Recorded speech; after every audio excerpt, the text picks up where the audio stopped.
Kings voice అని మా కార్యక్రమాన్ని చూస్తున్న మీ అందరికీ ప్రభు యేసుక్రీస్తు పేరట హృదయాభివందనాలు. ఇప్పటికీ అనేక రకాల వర్తమానాలు మీకు అందించాం. మరి క్రైస్తవ ప్రపంచంలో జనరల్గా ఒక క్రైస్తవుడు దేవుడు ఏదైనా మేలులు చేస్తే ఆ మేలులు అనుభవించి ఆ మేలులతో తృప్తి పడాలని కోరుకునే సగటు క్రైస్తవుడు. ఎక్కువ శాతం క్రైస్తవులుగా అయ్యేది దీనికోసమే. కోరికలు తీరితే చాలు, సమస్యలు తీరితే చాలు, ప్రజెంట్ ఇబ్బందుల్లో ఉంది, ఇబ్బందులు తీరితే చాలు అని చెప్పి ఎక్కువ శాతం దీని మీదే ఫోకస్ చేస్తూ ఉంటారు. అందుకే వాటి గురించి బోధించే బోధకులు ఎవరైతే ఉంటారో ఆ బోధకులకి ఎక్కువ పాపులారిటీ ఉంటుంది, వాళ్ళ కోసం ఎక్కువ మంది ఎగబడుతూ ఉంటారు. ఎస్పెషల్గా ఎవరి దగ్గర అయితే కొన్ని పవర్స్ ఉంటాయో, పలానాయన దగ్గర స్వస్థత వరం ఉందంటే అతనికి క్రేజ్ ఎక్కువ, పలానాయన దగ్గరికి వెళ్తే సమస్యలు పోతాయనంటే అతనికి క్రేజ్ ఎక్కువ. ఎందుకనంటే మనుషులు మానసికంగా, శారీరకంగా, ఆర్థికంగా చితికిపోయినటువంటి మనుషులు ఎక్కువ మంది మనకు కనిపిస్తారు. ఈరోజు దేవుడి దగ్గరికి వచ్చే వాళ్ళలో కూడా ఎక్కువ మంది ఇదే. మరి అందుకనే సగటు ప్రసంగాల్లో ఎక్కువగా దీనినే ఫోకస్ చేస్తూ ఉంటారు. రక్షణ, దేవుడు మన జీవితాల్లో చేసే అద్భుతాలు, వీటి మీదే ఎక్కువగా ఫోకస్ ఉంటుంది. మరి వీటిలో నుంచి బయటకు వచ్చి అప్పుడప్పుడు కొన్ని సంగతులు మనం వినాలి. ఎందుకనంటే దేవుడు ఎంత గొప్పవాడో తెలుసుకోవాలి. దేవుడు ఆయన కేవలం పేదలకు మాత్రమే దేవుడు కాదు.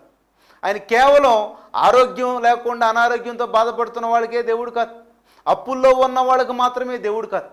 ఈయన మేధావులకు సైతం దేవుడు, హిస్టోరియన్స్కి సైతం దేవుడు, ఫిలాసఫర్స్కి సైతం దేవుడు, మేధావులకు సైతం దేవుడు. కాబట్టి అప్పుడప్పుడు దేవుణ్ణి ఆ రేంజ్లో ప్రొజెక్ట్ చేయాలి. దేవుణ్ణి అప్పుడప్పుడు ఒక తారాస్థాయిలో, స్కై లెవెల్లో దేవుణ్ణి ప్రజెంట్ చేయాలి.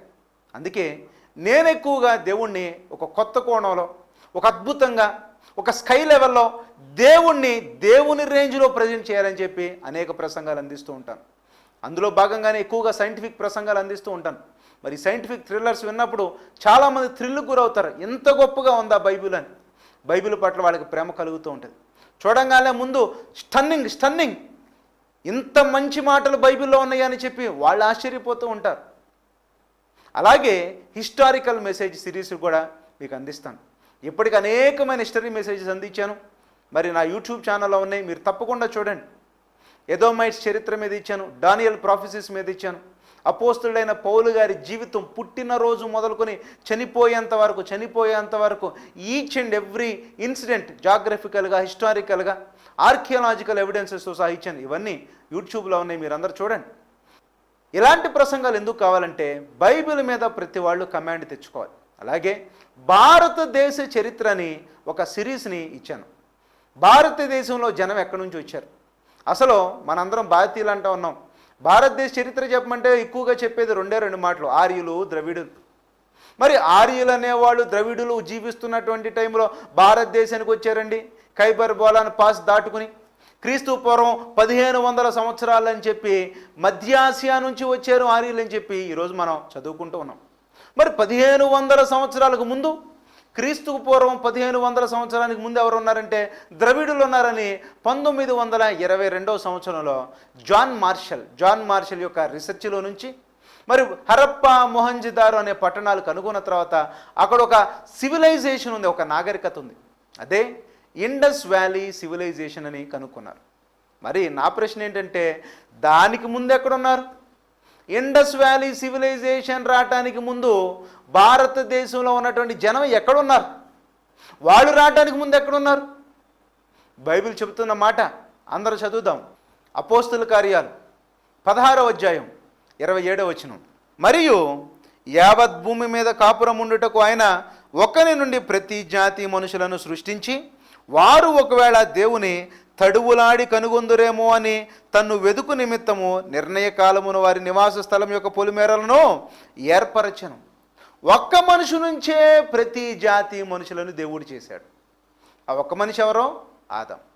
మరి ఆదాములో నుంచి ప్రతి వాళ్ళు వచ్చారనంటే ఆదాములో నుంచే భారతీయులు వచ్చారు, ఆదాములో నుంచి ఆఫ్రికన్స్ వచ్చారు, ఆదాములో నుంచే యూరోపియన్స్ వచ్చారు, ఆదాములో నుంచి అమెరికన్స్ వచ్చారు, ఆదాములో నుంచే మన కింద కనిపిస్తున్నటువంటి శ్రీలంక వాళ్ళు వచ్చారు, ఆదాము నుంచే భారతదేశానికి శత్రువులుగా పరిగణిస్తున్నటువంటి పాకిస్తాన్ వాళ్ళు వచ్చారు, ఇటువైపును చూస్తే బంగ్లాదేశ్ వాళ్ళు వచ్చారు, అటువైపును చూస్తే నేపాల్ వాళ్ళు వచ్చారు, అటువైపు చూస్తే చిన్న కళ్ళు ఉన్నటువంటి చైనా వాళ్ళు వచ్చారు. ఎవరైనా సరే ఒక్క మనిషి నుంచే వచ్చారని బైబిల్ చెబుతుంది. అయితే ఎలా వచ్చారు, ఎవరు ఎక్కడికి వచ్చారు, అసలు ఏంటి, మనుషులందరూ ఇన్ని దేశాలు ఈరోజు మనం చూస్తూ ఉంటే ఈ దేశాల్లో ఎలా వచ్చారు, ఎలా నింపబడ్డారు, వీటన్నిటిని తెలుసుకోవాలన్న ఆశ నీకు ఎప్పుడు కలగలేదా? కలగాలి. ఇలా ఆలోచన చేయాలి. ఒక రీసెర్చ్ మెథడాలజీతో బైబిల్ని కనుక వెతికితే సమస్తం మనకు అర్థమవుతుంది. బైబిల్ దగ్గరకు వచ్చిన తర్వాత చరిత్ర పుస్తకాలను పక్కన పెట్టుకుని చదవాలి, జాగ్రఫీ మొత్తాన్ని పక్కన పెట్టి చదవాలి. క్రీస్తుకు పూర్వం ఎప్పుడో సంగతులు మనం చదువుతున్నప్పుడు అప్పటి ప్రపంచం ఎలా ఉందో మనందరం చదవాలి. ఈరోజు అలా చదువుతున్నారా మీరు? జనాలు క్రైస్తవులు ఎలా తయారయ్యారంటే బైబిల్లో ఒక చిన్న బిట్టు తీసుకుంటారు, చిన్న బిట్టు. కొంతమంది నేర్పించారు, క్రైస్తవులకి ఎలా నేర్పించారు, ఏమని, కాసేపు ఒక 4 వచనాలు తీసి ఆ 4 వచనాల్ని నీకు అప్లై చేసుకుని, ఈ అప్లై చేసిన తర్వాత అదే దేవుడు నీకు ఇచ్చినటువంటి మాట అని చెప్పి దాని మీదే ధ్యానం చేసి దేవుడు నాతో మాట్లాడాడని చెప్పుకుంటూ అక్కడితో సాటిస్ఫై అయిపోయారు. వాళ్ళకి బైబిల్లో ఏబిసిడీలు కూడా రావు. ఇలా బోధించే ఎవరైనా సరే పెద్ద పెద్దోళ్ళు ఉన్నారు, అద్భుతంగా పాపులారిటీ సంపాదించినటువంటి ప్రసంగికులు, వాళ్ళకు కూడా బైబిల్లో ఏబిసిడీలు కూడా రావు. ఆ ప్రసంగాలన్నీ దేనికోసం అంటే కాసేపు నేను ఉద్రేకపరిచి దేవుళ్ళో నిలబెట్టుట కొరకు, రక్షణ సువార్తను అందించుట కొరకు, యేసు నీ పాపాన్ని కడిగి తన రక్తంలో నిన్ను పరిశుద్ధునిగా చేసి నిన్ను పరలోకానికి చేర్పిస్తాడు అని చెప్పేదాకా అది ఓకే, మనకి ఏ ఇబ్బంది లేదు అక్కడి వరకు. కానీ బైబిల్ స్కాలర్గా మారాలనుకున్నా, అసలు బైబిల్ ప్రకారంగా ఏం జరుగుతుంది, ప్రపంచంలో ఏం జరిగిందని ఒక చరిత్ర తెలుసుకోవాలన్నా, ఒక జాగ్రఫీ తెలుసుకోవాలన్నా, మేధావులకు వాక్యం చెప్పాలని చెప్పి నువ్వు కనుక సిద్ధపడుతూ ఉంటే అప్పుడు ప్రతి వచనాన్ని నువ్వు చదవాలి. ఎలా చదవాలంటే అవసరమైతే బ్రిటానికా లాంటి ఎన్సైక్లోపీడియాని పక్కన పెట్టుకో, వరల్డ్ అట్లాస్, ప్రపంచ అట్లాస్ తీసుకొచ్చి పెట్టు. పాత పేర్లేంటి, కొత్త పేర్లేంటి, అప్పుడున్నటువంటి భూమి ఎలా ఉంది, ఇప్పుడున్నటువంటి భూమి ఎలా ఉంది, వాళ్ళని ఏ పేర్లతో పిలిచారు, ఇప్పుడు ఏ పేర్లతో పిలుస్తున్నారు. బైబిల్లో ప్రతి వచనం దగ్గర ఆగి చదివి ప్రతి లైన్ని క్లియర్ చేసుకుంటూ వెళ్ళినప్పుడు బైబిల్ అనేది చాలా బ్యూటిఫుల్గా ఉంటుంది. ఒక్కసారి ఆ రేంజ్లో బైబిల్ చదవండి, మీరు థ్రిల్కి గురైపోతారు. మైండ్ అంతా దేవా ఎంత గొప్పోడువా నువ్వు అని చెప్పి తలనొప్పిపోయినప్పుడు వచ్చే సంతోషం కన్నా బైబిల్లో ఒక అద్భుతమైన సంగతి నీకు అర్థమైతే ఆ రేంజే వేరు, ఆ క్రేజ్ వేరు, ఆ మాధుర్యం వేరు. దాన్ని నువ్వు అనుభవించాలి. నేనైతే ప్రతిరోజు చాలాసేపు వాక్యాన్ని ధ్యానం చేస్తూ ఉంటాను. రోజుకి ఒక్క సంగతన, ఒక కొత్త సంగతన్న తెలుసుకోవాలని చెప్పి దాని మీద పాకులాడుతూ ఉంటా. ఏ రోజు వదిలిపెట్టను. ఈరోజు బైబిల్లో ఏమీ నేర్చుకోలేదే అనేది ఉండదు. ప్రతిరోజు కనీసం ఒక్క సంగతన్న నేర్చుకోవాలని చెప్పి రకరకాల కోణాల్లో బైబిల్ మీద అధ్యయనం చేస్తూ బైబిల్ని నేర్చుకుంటూ ఉంటా. ఎందుకు నేర్చుకోవాలి? తప్పదు, దేవుణ్ణి ప్రేమిస్తున్నాం కాబట్టి మనం నేర్చుకోవాలి. బైబిల్లో 66 పుస్తకాలు ఉన్నాయి కదా, 66 పుస్తకాలు ఏనాడన్నా మొత్తం చదివావా? చదవాలి. 66 పుస్తకాలు ప్రతి వాళ్ళు చదవాలి. 66 పుస్తకాలు ఏం తెలియజేస్తుందో తెలుసా? దేవుడు గురించినటువంటి పర్ఫెక్ట్ ఇన్ఫర్మేషన్, ఏదైతే నువ్వు దేవుడి గురించి తెలుసుకోవాలనుకున్నావో సమస్తాన్ని నీకు తెలియచేసి పెట్టింది బైబిల్ గ్రంథం. దేనిని క్వశ్చన్ మార్క్గా వదిలిపెట్టలేదు. ఈరోజు అనేక మంది శాస్త్రవేత్తలు వచ్చి బైబిల్ మీద పడతా ఉంటారు, సైంటిఫిక్ ఎర్రర్స్ ఇన్ బైబిల్ అని. నోరు మోయించి సైంటిఫిక్ థ్రిల్లర్స్ ఇన్ బైబిల్ అని చెప్పి నోరు మోయించి పెడుతున్నావు. ఎనీ క్వశ్చన్ ఏదైనా సరే రండి బైబిల్ దగ్గరికి, నువ్వు ఏదైతే ఎర్రర్ అన్నావో దాన్ని థ్రిల్లర్ చేసి నీ కళ్ళెదురుగా పెడతావని చెప్పి ఈరోజు బైబిల్ స్కాలర్స్ నోరు మోయిస్తున్నారు. శాస్త్రవేత్తలు శాస్త్రానికి బొడ్డోడక ముందే, సైంటిస్ట్ అనేవాడికి ఏబిసిడీలు తెలియకముందే, కొన్ని వేల సంవత్సరాల క్రితమే బైబిల్లో చెప్పినటువంటి గొప్ప సంగతులు ఈరోజు ప్రపంచానికి చెబుతూ ఉంటే వాళ్ళు సైతం థ్రిల్లింగ్గా తోక ముడుచుకుని వచ్చి బైబిల్ ముందు నిలబడుతున్నారు. మేధావులు సైతం అనేక మంది వాళ్ళ శాస్త్రాలను పక్కన పడేసి బైబిల్ ముందు సాష్టాంగ నమస్కారం చేశారా? ఎస్. ఎంతమంది? కోకొలలు. మరి అలాంటి ప్రసంగాలు అందించాలి క్రైస్తవులు. అలాంటి ప్రసంగాలు అందించే వాళ్ళని మీరు సహకరించాలి. అలాంటి ప్రసంగాలు అందించేవాళ్ళు అయ్యా ఒక ప్రోగ్రామ్ స్పాన్సర్ చేయండి అంటే ఎవరు పట్టించుకోరే. ఎందుకు పట్టించుకోరంటే ఎవరికి స్పాన్సర్ చేస్తారంటే క్రైస్తవులు నీ తలనొప్పిపోతుంది, ఈరోజు నీకు మంచి ఉద్యోగం వస్తుంది, దేవుడు నిన్ను దీవించునుగా అని ఎవరైతే చెప్పారో వాళ్లకు నీ దగ్గర ఉన్న సమస్తాన్ని తీసుకెళ్ళి పెడతాం. ఎందుకని ఆ ప్రసంగం చెప్పడం చాలా సింపుల్, దానికి బైబిల్ ప్రిపరేషన్ కూడా అవసరం లేదు. 4 పెట్టకథలు విన్నటువంటి కథల్ని తీసుకొచ్చి అక్కడ ఇరికిస్తే సరిపోతుంది. దానికి బైబిల్ నాలెడ్జ్తో సంబంధం లేదు. మాటకారితనం ఉంటే చాలు, చాతుర్యం ఉంటే చాలు. ఆ చాతుర్యంతో నిన్ను మెస్మరైజ్ చేసి నిన్ను దాంట్లో ఇన్వాల్వ్ చేసి దేవుడు నిన్ను సమస్తం మొత్తాన్ని ఈరోజే నీకు ఇచ్చేసాడని చెప్పేస్తే నువ్వు సాటిస్ఫై అయిపోయావు. అంటే నువ్వు మానసిక రోగిగా ఉన్నావు. బైబిల్ ఈజ్ నాట్ ఏ లో లెవెల్ గ్రంథం. బైబిల్ అనేది స్కై లెవెల్ ఉండే గ్రంథం. ప్రపంచ చరిత్ర మొత్తాన్ని తెలిపింది బైబిల్ గ్రంథం మాత్రమే. తెలుసా? ఆర్కియాలజీ ఎవిడెన్సులతో సహా బైబిల్లో ఈచ్ అండ్ ఎవ్రీ వర్స్ నీ కళ్ళకు కట్టినట్లుగా నువ్వు నేర్చుకోవాలి. చచ్చిపోయేలోపు నేర్చుకో. చచ్చిపోయేలోపు ఆదికాండం మొదటి వచనం నుంచి ప్రకటన గ్రంథం ఆఖరి వచనం వరకు ప్రతి సంగతిని నేర్చుకో. పూలు అన్నారు, ఆయనంటే ఎవరు? తిగ్లతి పిలేసర్ అన్నారు, ఆయన ఎవరు? షల్మనేజర్ అన్నారు, ఆయన ఎవరు? పిలాత్ అన్నాడు, ఆయన ఎవరు? సెర్గీ పౌలు అన్నారు, ఆయన ఎవరు? ఎఫెసులో సంఘం అన్నారు, అది ఎక్కడుంది? అసలు అనేక పదాలు అనేక ప్రాంతాలు అనేక హిస్టారికల్ సంగతులు మనకి వినపడుతూ ఉంటే వాటిని తెలుసుకోవాలని ఏనాడన్నా వాటి మీద నువ్వు వర్కౌట్ చేసావా? క్యాలెండర్ క్రైస్తవులు. అందుకే క్యాలెండర్స్కి డిమాండ్ ఎక్కువ. జనవరి వస్తుందంటే క్యాలెండర్స్ ప్రింటింగ్ వాళ్ళు విపరీతంగా వాట్సాప్ గ్రూపుల్లో, ఫేస్బుక్లో ఫోనులు చేసి పర్సనల్గా ఇదిగో తక్కువ రేటుకి ఇస్తున్నామండి క్యాలెండర్స్, ఏది కావాలంటే అది ఇస్తున్నామని చెబుతూ ఉన్నారు. అందులో వాగ్దానాలు పెట్టి ఇచ్చేసరికి నువ్వు అది తెచ్చుకుని ఈరోజు దేవుడు నాతో మాట్లాడుతున్నాడని చెప్పి క్యాలెండర్లో ఉన్నటువంటి ఆ దినవాక్యాలను చదువుకు నువ్వు సాటిస్ఫై అయిపోతావు. మరి బైబిల్ ఎప్పుడు నేర్చుకుంటావు? ఈ ప్రసంగం ఎందుకు చెప్తున్నానో తెలుసా? నువ్వు బైబిల్ పట్ల ప్రేమను పెంచుకోవాలని దేవుడు కూడా కోరుకుంటుంది. అదే, ఇదిగో నీ చేతిలో ఒక గ్రంథాన్ని పెట్టాడే, అసలు ఆ గ్రంథంలో ఏముందని చెప్పి నువ్వు తెలుసుకోవాలని ప్రయత్నం చేసావా? ఒకసారి డినామినేషన్ భావాలని పక్కన పడేసి, నీ థియాలజికల్ భావాలని పక్కన పడేసి, వాట్ ఈజ్ వాట్ అని తెలుసుకొనుట కొరకు ఓపెన్ మైండ్తో బైబిల్ చదవటం ప్రారంభించు. ఒక్కసారి చదవటం ప్రారంభించు. చాలా బ్యూటిఫుల్, అద్భుతంగా ఉంటుంది. అలాంటి అద్భుతాలను ప్రతి వాళ్ళు అనుభవించాలి. మరి అనేకమైనటువంటి టీవీ కార్యక్రమాలు అందిస్తూ ఉండగా మీరు స్పాన్సర్ చేయండి. అద్భుతమైన ప్రసంగాలు మీ అందరికీ తెలియచేయాలని, హిస్టారికల్ మెసేజ్ సిరీస్ కూడా మీకు అందించాలని కోరుకుంటూ ఉన్నాను. అనేక అద్భుతమైనటువంటి హిస్టారికల్ మెసేజెస్ ప్రతి వాళ్ళు వినాలి, తప్పకుండా వినాలి. అపోస్తలుడైన పౌలు గారి లైఫ్ మీద నేను చేసినటువంటి వీడియోలు చూడండి, వింటేనే మైండ్ బ్లోయింగ్. పాంపే ఎవరో, క్రాషస్ ఎవరో, జూలియస్ సీజర్ ఎవరో, హేరోద్ ది గ్రేట్ ఎవరో, హేరోదు ఇదూమయుడు ఎలా అయ్యాడు, హేరోదు కూడా ఒక యూదుడేనా? అనేక ప్రశ్నలు. ఆలయ ప్రతిష్ఠ పండగ ఏంటి? ఈ ఆలయ ప్రతిష్ఠ పండగ యేసుక్రీస్తు వారు హాజరయ్యారు. ఈ ఆలయ ప్రతిష్ఠ పండగ అనేది బైబిల్లో మిస్సింగ్ లింక్స్ అనేకం ఉన్నాయి. క్రొత్త నిబంధనకు పాత నిబంధనకు మధ్య ఉన్నటువంటి 400 సంవత్సరాల గ్యాప్. ఈ గ్యాప్లో ఏం జరిగింది? కొత్త నిబంధన చదివేసరికి పాత నిబంధనలో లేని అనేక పేర్లు నువ్వు వింటూ ఉన్నావే. సద్దూకైలు ఎవరో, పరిసీలు ఎవరో, ఎస్ఎన్ఈస్ ఎవరో, అనేక పదాలు కొత్త నువ్వు వింటా ఉన్నావు కదా. వింటా ఉన్నప్పుడు నువ్వు వాటిని అర్థం చేసుకోవాలని అంటే నీకు చాలా జ్ఞానం కావాలి, చాలా జ్ఞానం కావాలి. జాగ్రఫీ తెలియాలి, యెరూషలేం పట్టణం తెలియాలి, అసలు 400 సంవత్సరాల్లో ఏం జరిగిందో చరిత్ర తెలియాలి, సంవత్సరాలతో సహా తెలియాలి, పర్సన్స్ పేర్లతో సహా తెలియాలి. ఇలా తెలిస్తే గానే బైబిల్ అనేది నీకు అర్థం కాదు. ఈ రోజుకి పెద్ద ప్రసంగికులు అనేకమైనటువంటి అపార్థాలతో కూడినటువంటి బోధలు చేస్తూ ఉన్నారు.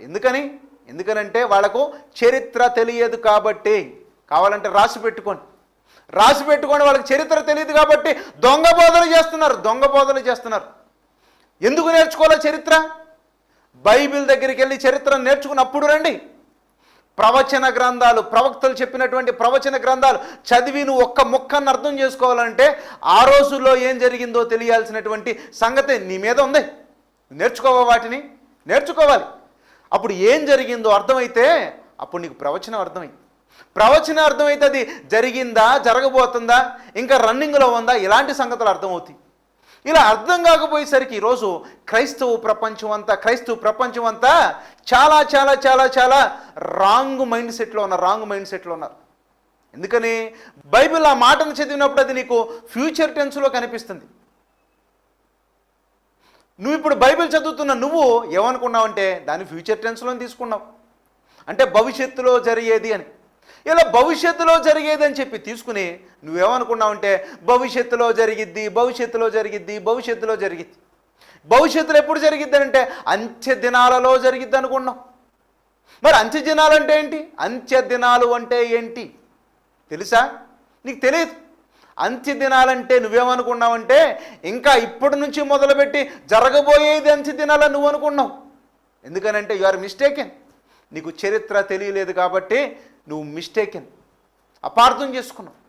అందరూ ఈరోజు ఈ ప్రసంగం ఎందుకు చెబుతున్నానంటే మీరందరూ అర్థాలు చేసుకోవాలి, బైబిల్ అర్థం చేసుకోవాలి, బైబిల్ని ప్రేమించాలి, వాస్తవాలు ఏంటో తెలుసుకోవాలి. అవన్నీ తెలియాలంటే హిస్టరీ తెలియాలి.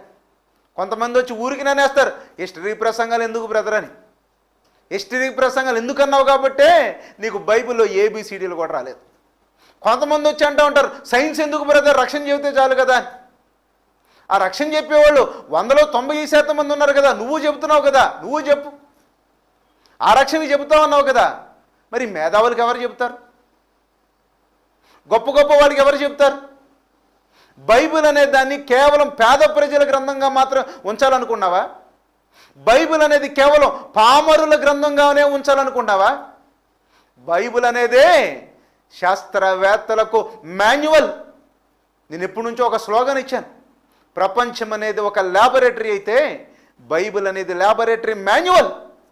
బైబిల్లో ఉన్న దానికి వ్యతిరేకంగా ఏది జరగదంతే. ఏది జరిగినా బైబిల్ ప్రకారమే జరగాలి. ఆయన ఎవరో? శాస్త్రవేత్తలకు శాస్త్రవేత్త, వైద్యులకు పరమ వైద్యుడు. ఆయన పేరేంటో తెలుసా? యేసు. ఎలుగెత్తి రీసౌండ్ వచ్చేటట్టుగా చెప్పాలి ప్రపంచానికి. ఆయన రేంజ్, ఆయన కెపాసిటీ, ఆయన స్టామినా ప్రతి ఒక్కటే జనాలందరికీ అర్థమయ్యేటట్టుగా బోధించాలి. మరి బోధించాలి అని అంటే నీలాంటి వాళ్ళు కొంతమంది అడుగులు వేయాలి. బైబిల్ పట్ల ఆసక్తి కలిగి బైబిల్ మీద ఒక రీసెర్చ్ ఓరియంటేషన్తో చదవటం ప్రారంభించాలి. మీకు సీక్రెట్ చెప్పనా? బైబిల్ కాలేజీలో చదివిన ఎవ్వరికి బైబిల్ రాదు. బైబిల్ కాలేజీలో చదివిన ఎవ్వరికి బైబిల్ రాదు. బైబిల్ కాలేజీలో చదివిన వాడికి బైబిల్ ఎందుకు రాదో తెలుసా? ఎందుకనంటే వాళ్ళు గ్రీక్ టెర్మినాలజీ నేర్పిస్తారు, లేదా హీబ్రూ భాషలో ఆ పదాన్ని ఏమంటారో చెబుతారు, లేదా రెడీమేడ్గా కొన్ని ప్రసంగాలు పలానా వచనం ఇక్కడుంది అని చెప్పి అవి నేర్పించేసరికి ఈ ట్రైనింగ్ అయిన వాడు వాటినే తీసుకుని వాటినే బోధించడానికి ప్రయత్నిస్తాడే కానీ అసలు లోపలేముందని చెప్పి హిస్టారికల్గా, జాగ్రఫికల్గా, ఆర్కియాలజికల్గా అనేక రకాలుగా దానిని అధ్యయనం చేయాలని ఏనాడన్నా ప్రయత్నం చేస్తాడా? ఏనాడు ప్రయత్నం చేయడు. ఈ మధ్యకాలంలో ఏసీటీసీ పరువు తీస్తున్నటువంటి పాస్టర్ ఒక సెన్సేషనల్ మెసేజ్ అందించారు. మరి అతను నేను ఏసీటీసీ అని చెప్పుకుంటా జనాలందరినీ తిట్టుకుంటూ వెళ్తున్నాడు. ప్రతి పాస్టర్ని విమర్శ చేసుకుంటూ వెళ్తున్నాడు. విమర్శ చేయటమే కాకుండా వాళ్ళు వేస్ట్, వీళ్ళు వేస్ట్, ఆయనకేం తెలియదు, ఈయనకేం తెలియదు, ఆయన ఆఫ్టర్ ఆల్ అని చెప్పుకుంటూ పోతా ఉన్నాడు. ఇలా చెప్పుకుంటూ పోతా ఉంటే నేను అతనితో మాట్లాడిన తర్వాత ఒక్కసారిగా కనువిప్పు కలిగించేటట్టుగా నేను ఇచ్చినటువంటి ప్రసంగం వల్ల తను నాతో ఫోన్ చేసి మాట్లాడి తన మనసును మార్చుకుని అంటున్నాడు, బ్రదర్ నాకు ఇప్పుడు అర్థమైంది బైబిల్లో నాకేం తెలియదని అంటున్నాడు. అంతే, నువ్వు ట్రైనింగ్ అయితే బైబిల్ రాదు, నీకు ట్రైనింగ్ అయితే నీకు గ్రీకు పదాలు వచ్చినాయి అంతే. ఏ సబ్జెక్టులో ఎక్కడి నుంచి ఎక్కడి దాకా తీసుకోవాలనేది నీకు కొన్ని పదాలు తెలుసుకున్నావు అంతే. విశ్వాసం అనే పదం ఎక్కడెక్కడ ఉందో తెలుసుకుని విశ్వాసం మీద ప్రసంగం అందించావు. రక్షణ అనే పదం ఎక్కడెక్కడైతే ఉందో వాటిని తీసుకొచ్చి రక్షణ అనేది అందించావు. అంతేగాని బైబిల్ నేర్చుకోవాలంటే బైబిలే చదవాలి. బైబిల్తో పాటు అనేకమైనటువంటి స్క్రిప్ట్స్ తీసుకొచ్చి ఎదురుగా పెట్టి చదివి చూడు, అదిరిపోద్ది బైబిల్. ఈరోజు అలాంటి దాంట్లో ఒక చిన్న అపార్థాన్ని మనం బైబిల్లోంచి చదువుతాం. యోవేలు గ్రంథం 2వ అధ్యాయం 28-29 వచనాలు మీరందరూ బైబిల్లో నుంచి చదవవలసిందిగా కోరుతున్నాను. తరువాత నేను సర్వజనుల మీద నా ఆత్మను కుమ్మరింతును, మీ కుమారులను మీ కుమార్తెలను ప్రవచనములు చెప్పుదురు, మీ ముసలివారు కలలు కందురు, మీ యవనులు దర్శనములు చూతురు. ఆ దినములలో నేను పనివారందరి మీదను పనికత్తెల మీదను నా ఆత్మను కుమ్మరింతును. ఇది మనం యోవేలు గ్రంథంలో చదివినటువంటి ప్రవచనం, అందరికీ తెలిసినటువంటి ప్రవచనం. ఇందులో మనుషులందరి మీద ఆత్మను కుమ్మరిస్తాను, ఎప్పుడు అంత్య దినాలలో మనుషులందరి మీద ఆత్మను కుమ్మరిస్తాను అని చెప్పాడు. యవనస్తులు ఏం చేస్తారంటే కలలు కంటారు. మీ కుమారులు కుమార్తెలు ప్రవచనాలు చెబుతారని చెప్పబడినటువంటి ఒక ప్రవచనం చెప్పింది ఎవరో? యోవేలు గారు. ఎప్పుడు చెప్పాడు? క్రీస్తుకు పూర్వం ఎప్పుడో చెప్పాడు. 400-500 సంవత్సరాలు క్రీస్తు పూర్వం చెప్పిన తర్వాత ఇదే ప్రవచనం గురించి బైబిల్లో మరో చోట చదువుదాం. అపోస్తుల కార్యాలు 2వ అధ్యాయం 14వ వచనం నుంచి చదువుతున్నాను. ప్రతి మాటను అక్కడ ఏలు పెట్టి మరి మీరు చూడవలసిందిగా కోరుతూ ఉన్నాను. అయితే పేతురు ఆ 11 మందితో లేచి బిగ్గరగా వారితో ఇట్లా, నేను యోదయ మనుషులారా, యెరూషలేములో కాపురమున్న సమస్త జనులారా, ఇది మీకు తెలియనుగాక చెవియొగ్గి నా మాటలు వినండి. ఇది ఎప్పుడు జరుగుతుంది? పెంతుకోస్తు అనే పండగ దినాన పరిశుద్ధాత్ముడు భూలోకానికి దిగి వచ్చినప్పుడు ఆ రోజు పరిశుద్ధాత్మతో నిండుకొనిన వాడై పేతురు గారు పలుకుతున్నటువంటి మాట. ఇదిగో మీరందరూ వినండి. ఏంటా మాట? యోవేలు ప్రవక్త ద్వారా చెప్పబడిన సంగతి ఇదే.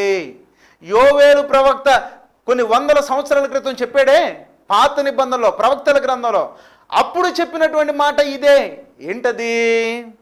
17వ వచనం, అంచె దినములందు నేను మనుషులందరి మీద నా ఆత్మను కుమ్మరించెదను, మీ కుమారులు మీ కుమార్తెలు ప్రవచించెదరు, మీ యవనస్తులు దర్శనములు కలుగును, మీ వృద్ధులు కలలో కందురు. ఇది మాట. అంచె దినములందు ఆత్మను కుమ్మరిస్తానని ఒక వాగ్దానం ఉంది. ఎవరి ద్వారా చెప్పబడిన మాట ఇది? యోవేలు గారి ద్వారా చెప్పబడినటువంటి మాట. ఇది చదువుతున్నటువంటి నువ్వేమనుకున్నావంటే అంచె దినాలంటే ఇప్పటి నుంచి నువ్వు మొదలుపెట్టి ఎప్పుడో జరిగిద్ది అనుకున్నావు. యేసుక్రీస్తు వారి 2వ రాకడ ముందు జరిగిద్దని అనుకున్నావు. ఇలా 2వ రాకడ ముందు జరిగిద్దని చెప్పి నువ్వు ఇక్కడున్న దాన్ని తీసుకెళ్ళి ఎక్కడో ఫిట్ చేసిన తర్వాత దేనికోసం ఎదురు చూస్తూ నువ్వు మాయలో పడిపోయావు. కానీ బైబిల్ ఇక్కడ ఏమనుంది? యోవేలు ప్రవక్త ద్వారా చెప్పబడిన సంగతి ఇదే. మనుషులందరి మీద నా ఆత్మను కుమ్మరిస్తాను, అందరి మీద కుమ్మరిస్తా అన్నాడు. కుమ్మరిస్తాన్నాడా? ఎస్. మరి కుమ్మరించాడా? కుమ్మరించాడు. ఎప్పుడు? పెంతుకోస్తు అనే పండగ దినాన ప్రతి వాళ్ళు అక్కడ కూడి ఉండగా ఈ 12 మంది అపోస్తలులు వాళ్ళందరూ పరిశుద్ధాత్మను పొందుకున్నారు. యూదులు వాళ్ళందరూ అప్పటి నుంచి వాడికి ఒక రూల్ వచ్చేసింది. ఇదిగో ఎవరైతే బాప్తిసం పొందారో వాళ్ళందరూ పరిశుద్ధాత్మను పొందుతారు. అపోస్తల కార్యాలు 2వ అధ్యాయం 38వ వచనం, పేతురు, మీరు మారు మనసు పొంది పాప క్షమాపణ నిమిత్తం ప్రతివాడు యేసుక్రీస్తు నామమున బాప్తిస్మం పొందేటప్పుడు మీరు పరిశుద్ధాత్మను వరమును పొందుతారు. ప్రతి వాళ్ళు పొందుతారు. బాప్తిస్మం తీసుకున్న ప్రతి వాళ్ళు పరిశుద్ధాత్మను పొందుతారు. చెప్పాడా? రైట్. మరి ఇప్పుడు చెప్పినప్పుడు ఎవరు పొందారు? ఇక్కడ కేవలం యూదులు మాత్రమే పొందారు. మరి అన్యజనులు ఎప్పుడు పొందారు? అన్యజనులు ఎప్పుడు పొందారు? పేతురు గారు కొర్నేలి ఇంట్లో ఉన్నాడు. కొర్నేలి ఇంట్లో ఉన్నప్పుడు అన్యజనులందరూ గుమిగూడారు. ఆ మీటింగ్లో ఏం జరిగిందో బైబిల్ నుంచి చదువుతాం. అపోస్తుల కార్యాలు 10వ అధ్యాయం 44వ వచనం, పేతురు ఈ మాటలు ఇంకా చెప్పుచూ ఉండగా అతని బోధ విన్న వారందరి మీద పరిశుద్ధాత్మ దిగెను. అందరి మీద దిగింది. అటు యూదుల మీద దిగింది, ఇక్కడ అన్యజనుల మీద దిగింది, మనుషులందరి మీద పరిశుద్ధాత్మ దిగింది. ఎప్పుడు దిగింది? అంచె దినాలలో పరిశుద్ధాత్మ దిగింది. ఇదే పేతురు గారు చెబుతున్న మాట. అంచె దినాల్లో ప్రతి వాళ్ళ మీద పరిశుద్ధాత్మ దిగింది. మొదట యూదుల మీద దిగింది, తర్వాత అన్యజనుల మీద దిగింది, తర్వాత ప్రపంచ ప్రజలందరి మీద దిగింది. ఈరోజు నీ మీద దిగింది, ఈరోజు నా మీద దిగింది. ఎక్కడో యోదయ దేశానికి సంబంధం లేకుండా, ఇస్రాయేలు దేశంతో సంబంధం లేకుండా భారతదేశంలో, ఆంధ్రప్రదేశ్లో ఉన్న నా మీద దిగింది, నీ మీద దిగింది. రక్షణ పొందడానికి ఇట్ ఈజ్ ఏ ఓపెన్, అందరికీ ఓపెన్. ఎవరైనా నమ్మిన ప్రతివాడు యేసుక్రీస్తు నామములో బాప్తిజం పొందిన వెంటనే పరిశుద్ధాత్మను పొందుకోవడానికి ఈరోజు నువ్వు అర్హుడిగా మారావు. ఇది ఎప్పుడు ప్రారంభమైంది? అంచె దినాలు. అంచె దినాలు అంటే ఏంటి? 1 పేతురు 1వ అధ్యాయం 5వ వచనం, కడవరి కాలమందు బయలుపరచబడుటకు సిద్ధముగానున్న రక్షణ మీకు కలుగునట్లు విశ్వాసము ద్వారా దేవుని శక్తి చేత. రక్షణ ఎప్పుడు వచ్చింది? కడవరి కాలమందు వచ్చిందంట. అంటే యేసుక్రీస్తు వారు ఏ కాలంలో వచ్చాడు? యేసుక్రీస్తు వారి మొదటి రాకడే అంచె దినాలు. యేసుక్రీస్తు వారి మొదటి రాకడ అంచె దినాలు ప్రారంభమైంది యేసుక్రీస్తు రాకడత. అంటే అక్కడి నుంచే పరిశుద్ధులందరి మీద, మనుషులందరి మీద ఆత్మను కుమ్మరిస్తానని చెప్పిన మాట నెరవేరింది. యోవేలు ప్రవచనం నెరవేరింది. ఈరోజు నువ్వేమనుకున్నావంటే భవిష్యత్తులో నెరవేరిద్ది అనుకున్నావు. ఎలాంటి అపార్థాలు కోకొలలుగా క్రైస్తవ ప్రపంచంలో ఉన్నాయి. అందుకే మీరందరూ బైబిల్ బాగా చదవండి, నేర్చుకోండి, బైబిల్ ప్రేమికులుగా మారండి, పరలోకానికి చేరండి. మా కార్యక్రమాలను స్పాన్సర్ చేయండి. అనేకమైనటువంటి వర్తమానాలు, హిస్టారికల్ మెసేజెస్ మీకు అందించడం కొరకు సిద్ధపడుతూ ఉండగా ప్రార్థన చేయండి. పరిశుద్ధుడా, ప్రేమామయుడా, సర్వశక్తిమంతుడా, మా వినికిడిలో దయచేసి నీ వర్తమానాన్ని ఆశీర్వదించండి. నీ బిడ్డలందరూ ప్రభా నిజాలు తెలుసుకుని బైబిల్ ప్రేమికులుగా మారి we preach among the matured అని పౌలు గారు చెప్పినట్లుగా పరిపూర్ణులైన వారి మధ్య జ్ఞానాన్ని బోధించే బిడ్డలుగా, మేధావులకు వాక్యాన్ని బోధించే బిడ్డలుగా నీ బిడ్డలందరినీ తీర్చిదిద్దమని, సేవలో సహకరించే బిడ్డలుగా ప్రతి బిడ్డను ఆశీర్వదించమని యేసు నామములో అడిగి వేడుకున్నాం తండ్రి, ఆమెన్. క్రీస్తు రాకడ ధ్వని, యేసుక్రీస్తు వారి రెండవ రాకడ వర్తమానాలు మీ గ్రామంలో అందించబడును. ఆసక్తి కలిగిన వాళ్ళు సంప్రదించండి. అలాగే పబ్లిక్ మీటింగ్స్ ఏర్పాటు చేయదలిచిన వాళ్ళు క్రింది కనిపిస్తున్నటువంటి నెంబర్ని సంప్రదించండి. మీ ఏరియాలో బైబిల్ సెమినార్స్ పెట్టి బైబిల్ అధ్యయన తరగతులు కావాలనుకున్న వాళ్ళైతే క్రింది కనిపిస్తున్న ఈ నెంబర్ని సంప్రదించండి. ఉచితంగా వచ్చి మీకు వాక్యాన్ని ప్రకటిస్తాం. Scientific thrillers, historical messages, archaeology messages, sensational messages, Bible controversies, బైబిల్లో ఉన్న గ్రంథాల వివరణ, ప్రతిరోజు ఉదయం 5 గంటలకు మార్నింగ్ లైవ్ వర్షిప్ సర్వీస్, ప్రతిరోజు రాత్రి 10 గంటలకు నైట్ వర్షిప్ సర్వీస్, వారంలో 4 మెసేజెస్ యూట్యూబ్లో అప్లోడ్ చేయబడుతుంది. మరి 1000 ప్రసంగాలు మీకు అందరికి అందించాలని ప్రయాసపడుతూ ఉన్నాం. ఈ ప్రసంగాలు వినదలిచిన వాళ్ళు కింగ్స్ యూత్ చైతన్య సాగర్ అనే యూట్యూబ్ ఛానల్ని షేర్ చేయండి, లైక్ చేయండి, సబ్స్క్రైబ్ చేయండి. ప్రభువైన యేసుక్రీస్తు పేరట వందనాలు తెలియజేస్తున్నాను. కింగ్స్ గ్లోబల్ మిషన్ మరి అనేక ప్రాంతాల్లోకి మిషనరీస్ని పంపించే కార్యక్రమాన్ని చేపట్టాం. ఏజెన్సీ ప్రాంతాల్లో, సువార్త అంటే తెలియని ప్రాంతాల్లో, అనేక గ్రామాల్లోకి అనేక మంది దైవజనులు అక్కడికి వెళ్ళి వాక్యాన్ని ప్రకటిస్తూ ఉన్నారు. కుటుంబాలను విడిచిపెట్టి, వాళ్ళకున్న ఆదాయ మార్గాలను కూడా విడిచిపెట్టి ఆత్మల రక్షణ కొరకు మిషనరీస్గా వెళ్ళినటువంటి వాళ్ళను దత్తత తీసుకోవాల్సిందిగా కోరుతున్నాను. స్పాన్సర్ మిషనరీస్, మరి దేవుడు మీ అందరికీ ఇచ్చినటువంటి ఘనతతో మీరు ఎటు వెళ్ళలేరు కాబట్టి వెళ్ళే వారికి సహకరించవలసిందిగా కోరుతున్నాను. మీ చర్చి తరపున, మీ కుటుంబం తరపున కొద్ది మందిని అడాప్ట్ చేసుకోవాల్సిందిగా కోరుతున్నాం. అడాప్ట్ మిషనరీస్ని దత్తత తీసుకుని సువార్తకు పంపించండి.